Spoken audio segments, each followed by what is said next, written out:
Pegasus जासूसी और कृषि कानूनों समेत महंगाई को लेकर सरकार को कांग्रेस समेत विपक्ष घेरने में जुटा है और इसी मुद्दे पर कांग्रेस सांसद राहुल गांधी ने विपक्ष एकता को दिखाते हुए पहले विपक्षी नेताओं को नाश्ते पर बुलाया और उसके बाद संसद तक साइकिल से मार्च निकाला।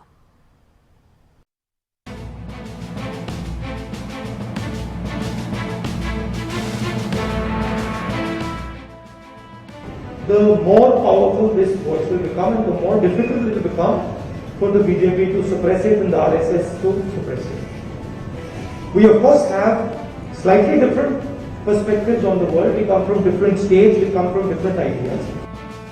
एक तरफ संसद में हंगामा हो रहा था तो दूसरी तरफ विपक्षी नेताओं की ब्रेकफास्ट पॉलिटिक्स चल रही थी। मोदी सरकार के खिलाफ विपक्षी एकजुटता का प्रदर्शन करते हुए कांग्रेस के अलावा 14 विपक्षी दलों के नेताओं ने राहुल गांधी की ब्रेकफास्ट मीटिंग में हिस्सा लिया। इस दौरान सदन में सरकार को घेरने पर रणनीति बनाई गई। सदन में सरकार को घेरने के लिए जो पार्टियां इस ब्रेकफास्ट पॉलिटिक्स में जुटी उसमें Congress, Rashtravadi Congress Party, Shiv Sena, RJD, Samajwadi Party, Bharatiya Communist Party, Makapa, Indian Union Muslim League, Revolutionary Socialist Party, Kerala Congress, Jharkhand Mukti Morcha, National Conference, Trinamool Congress और लोकतांत्रिक जनता दल शामिल रही। हालांकि बीएसपी और आम आदमी पार्टी इस बैठक से दूर रही। इस महामीटिंग के बाद कांग्रेस सांसद राहुल गांधी ने साइकिल संभाली और संसद तक मार्च निकाला।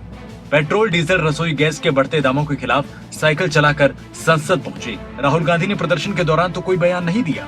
हालांकि विपक्षी सांसदों ने मोदी सरकार पर निशाना जरूर साधा। देश के संविधान की रक्षा के लिए, देश के एक लिबर्टी, प्राइवेसी, इसको जो हिफाजत करने के लिए हम सभी लोग एक होकर इस इश्यू को लड़ना चाहिए।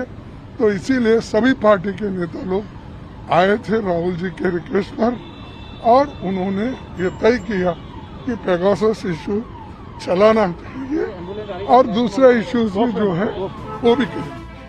राहुल गांधी के इस नाश्ते पर चर्चा को कांग्रेस पार्टी ने 2024 की तस्वीर बताया है।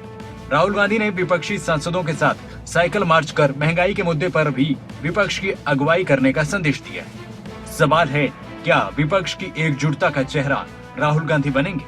न्यूज डेस्क रिपोर्ट, खबरें अभी तक। तो बिल्कुल ये एक बड़ा सवाल है कि क्या विपक्ष की एकजुटता का चेहरा राहुल गांधी बनेंगे? कमल के पास चलते हैं। न्यूज रूम से हमारे साथ लगातार बने हुए हैं और कमल से जानते हैं कि कमल, देखिए एक अहम सवाल यहां पर ये बनता नजर आ रहा है। इस समय विपक्षी एकजुटता की जो बात है लगातार उठती नजर आ रही है और राहुल गांधी भी काफी एक्टिव नजर आ रहे हैं। बिल्कुल, इस बात का जिक्र हम पहले भी कर चुके हैं। और देखिए, साइकिल यात्रा निकालना, अपने आप को एक आम आदमी बताना, ट्रैक्टर पर आना, ये एक सांकेतिक प्रदर्शन है राहुल गांधी का। राहुल गांधी जो आज की तारीख में अपने आप को विपक्ष का बड़ा नेता मानकर चल रहे हैं और अपने आप को दिखाने की कोशिश भी कर रहे हैं कि अगर आने वाले वक्त में विकल्प हो तो क्यों ना उनके नाम का हो या कांग्रेस पार्टी की तरफ से ही हो। देखिए, इस समय कांग्रेस की मजबूरी है। ये वो कांग्रेस है जिसे कभी किसी गठबंधन साथी की खुद जरूरत नहीं पड़ती थी, बल्कि दूसरी पार्टियां कोशिश करती थी कि शायद सत्ता में भागीदारी कांग्रेस के साथ यानी कि यूपी के साथ हो जाए और इस अलायंस के साथ हो जाए तो उससे जुड़कर शायद सत्ता में जाकर कोई बड़ी जिम्मेदारी उनके भी दल को किसी को मिल जाए, किसी नेता को मिल जाए। ये पहले बाकी जो छोटी पार्टियां होती थी उनकी सोच समझ होती थी। लेकिन आज क्या हो रहा है, राहुल गांधी को जरूरत है, राहुल गांधी की मजबूरी है कि बाकी अगर छोटे छोटे रीजनल जो दल हैं, जो क्षेत्रीय दल हैं, अगर उनको साथ लेकर चलते हैं तो शायद कुछ बात बन सकती है। आप देखिए इस तरफ, मैं अब थोड़ा सा आपको दूसरी तरफ ले जाना चाहूंगा। हरियाणा के परिप्रेक्ष्य से देखें तो आपको याद होगा, बेशक यहाँ पर राहुल गांधी या जो आज ये जो ब्रेकफास्ट पॉलिटिक्स हुई है या जहाँ चाय पर जो चर्चा हुई है, इसमें वो लोग शामिल ना हुए हो।